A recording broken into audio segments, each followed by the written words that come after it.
Isang mapayapang umaga po sa mga anak ng Diyos.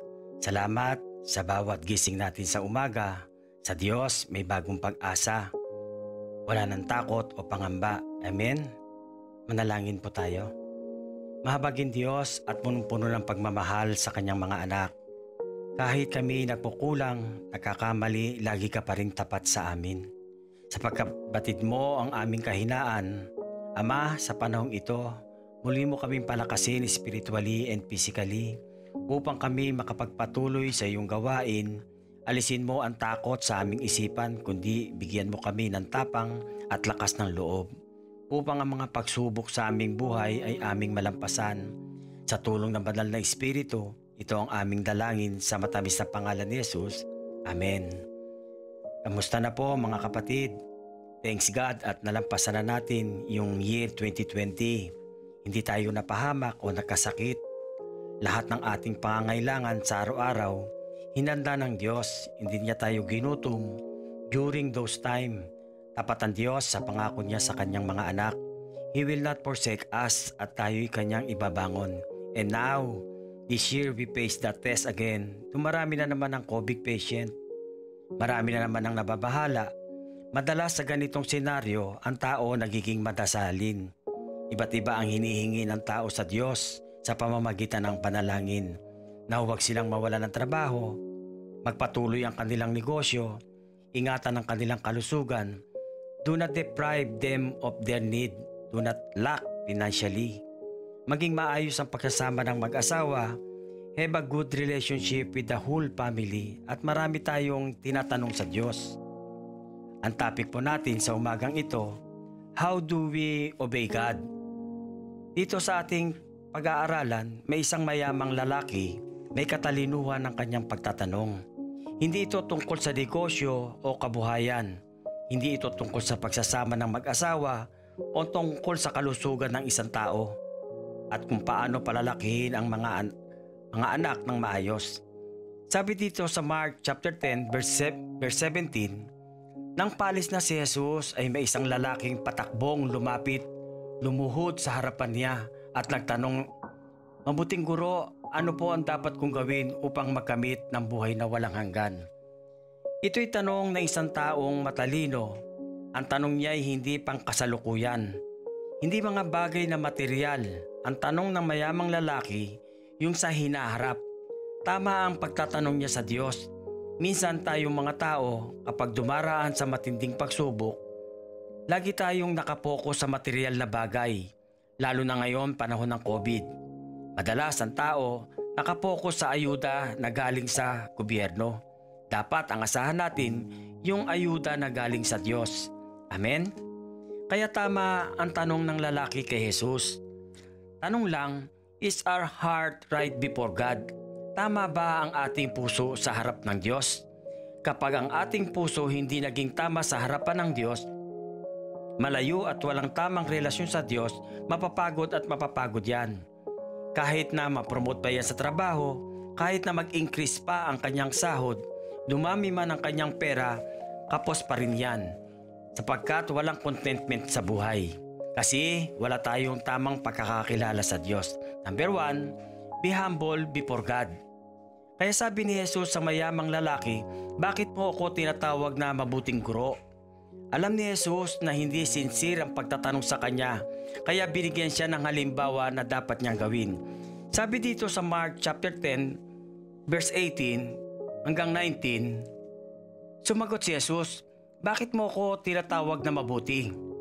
Walang mabuti kundi ang Diyos. Alam mo ang mga utos. Ito'y batas ni Moises, ito'y kautusan. Sabi niya rito, huwag kang papatay, huwag kang mangangalunya, huwag kang magnanakaw, huwag kang magsisinungaling sa iyong pagsaksi, huwag kang mandadaya, igalang mo ang iyong ama't ina. Minsan, ang ating Christian life, dumaraan man tayo sa mga bagay na mahirap, matuto tayong magpakumbaba sa Diyos. Matuto tayong manalangin na may pasasalamat. Ang hingi natin sa Diyos, hindi yung panlabas lang ng ating buhay, kung hindi interior of our lives. Mawala man ang mga bagay na panlabas, hindi tayo gaanong apektado dahil meron tayong Jesus na makakasama sa panahon ng kagipitan. Amen? At ang pangalawa, commit your life to God. Sabi dito sa Mark chapter 10, verse 20, sabi ng lalaki, "Guro, ang lahat po ng iyan, tinutupad ko na mula pa sa aking pagkabata." Minsan, akala natin sapat na yung ginagawa nating paglilingkod sa Diyos. Maaari ang ating physical body nag-work sa iba't ibang paraan ng paglilingkod sa Diyos. Ngunit kung ang ating puso pala nakatingin lamang sa mga pagpapala na matatanggap natin sa Diyos, kakapusin tayo. Everything will end. Lagi nating tatandaan, kaya ka naglilingkod sa Diyos, kilala nating siya ang ating kaligtasan. Kaya tayo nagiging mabuti sa ating pamilya at ang buhay natin may panahon na para sa ibang tao. Kaya natin magagawa yan dahil inabot tayo ng pag-ibig ni Jesus. Naranasan natin yung love of Jesus. Kaya sabi rito sa Mark chapter 10 verse 21, magiliw siyang tinitigan ni Jesus at sinabi sa kanya, "Isang bagay pa ang kulang sa iyo. Humayo ka, ipagbili mo ang iyong ari-arian at ipamigay mo sa mga duka ang pinagbilan at magkakaroon ka ng kayamanan sa langit. At pagkatapos, bumalik ka at sumunod ka sa akin." Mahirap talaga kapag tayo'y walang tamang pagkakaunawa sa salita ng Diyos. Mahihirapan tayo sa lahat ng bagay. Hindi natin basta-basta mabibitawan ang mga bagay na ating pinaghirapan. Masakit kapag tayo'y kinokorek na, like attitude. Nagiging matampuhin tayo, ayaw nating nasasabihan. Lalo na kung katotohanan ang sasabihin sa atin, nagiging balat sibuyas tayo. Masyado tayong maramdamin, madaling masaktan. Kaya ayaw nating makasama yung taong nagsasalita sa atin. Ang hindi mo alam, siya ang pinadala ng Lord na blessing para sa iyo upang ang Christian life mo makorek, so that your Christian life can be corrected. Minsan, susubok tayo sa kaparaanan ng Diyos. Inaalis niya yung essential sa ating buhay tulad ng material na bagay and financially. Ito ko kasi ang nagiging hindrance upang huwag tayong magpatuloy sa paglilingkod sa Diyos. Hindi mo na mamalayan ang layo-layo na pala ng puso mo sa Diyos. You have lost your ministry to God. Sabi dito sa Lucas chapter 16 verse 15, sapagkat ang itinuturing na mahalaga ng mga tao ay kasuklam-suklam sa paningin ng Diyos. Kaya ang lalaking mayaman na manglaw ang lalaki nang marinig ito at malungkot na umalis sapagkat siya'y napakayaman. Number 3, let's keep it that way. Sabi rito sa Book of Mark chapter 10 verse 23 hanggang 25, tinignan ni Jesus ang mga nasa paligid niya at sinabi sa kanya, "Mga alagad, napakahirap mapabilang ang mayayaman sa mga pinaghaharian ng Diyos." Nagtaka ang mga alagad sa pananalitang ito.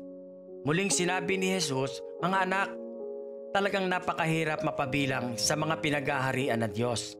Madali pang makaraan ang kamelyo sa butas ng karayom kaysa sa pasakop sa paghahari ng Diyos ang isang mayaman." Dito sa verse 23 hanggang 25, 2 times niyang binanggit yung word na napakahirap mapabilang ang mayayaman sa pinaghaharian ng Diyos. Sapagkat ang kanilang iniisip, pawang mga walang kabuluhan, walang bahagi sa buhay ng kaloob ng Diyos. Kaya inilustrate ni Jesus ang isang kamelyo na mas madali para makaraan ang kamelyo sa butas ng karayom kaysa pasakot sa paghahari ng Diyos, ang isang mayaman.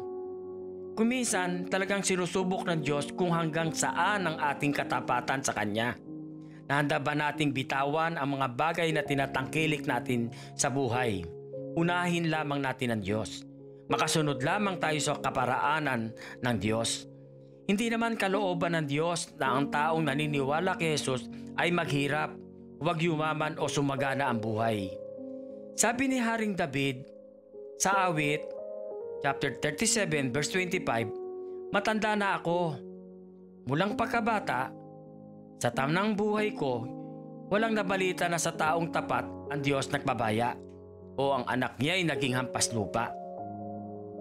Ang gusto nga ng Diyos ang kanyang mga anak maging successful sa buhay upang yumaman spiritually and physically para magamit niya sa kanyang kingdom of expansion. Maabot ang ibang tao, makatulong tayo sa pangangailangan sa loob ng iglesia ng Diyos at matustusan ang pangangailangan ng pamilya.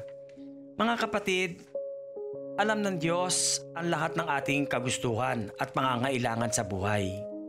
Walang mahirap na bagay sa Diyos. Kayang-kaya niya tayong pagpalain, kaya niyang i-prosper ang ating pamumuhay. We can only learn to follow His will. Matuto lang tayong sumunod sa kanyang kalooban. When you know you have no way, trust in Him. Give that to God. God will make a way for you. Manalangin tayo. Merciful Father, thank you so much. Binusog mo kami sa iyong salita sa umagang ito.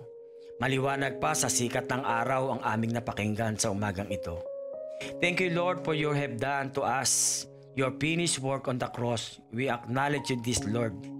Lalo na sa panahong ito kung paano mo kami iniingatan sa araw-araw ng aming buhay. Sa sakit at karamdaman, kami iyong iniingatan din. Salamat, Panginoon, sa pinararanas mong pag-ibig sa iyong mga anak na hindi namin ito matatagpuan o mabibili sa mundong ito. Walang halaga pala sa amin, dumami man ang aming pera. Wala palang kabuluhan iyon ito. Thank you, Jesus. Sa iyo lamang namin matatagpuan ang buhay na walang hanggan. Sa iyo lamang magmumula ang kagalakan at kapayapaan at pag-ibig ng aming buhay. You're the way, the truth, and the life. Kahit kami punong-puno ng pagsubok na kinakaharap, hindi kami madadaig ng takot. Alam namin, tapat ang Jesus na nagmamahal sa amin. Gayon din po, Lord, yung mga taong gagamitin mo sa Ignite sa darating nitong araw na to, Panginoon.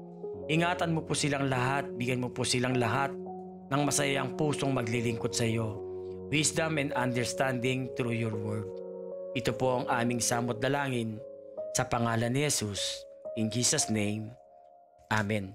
To God be all the glory.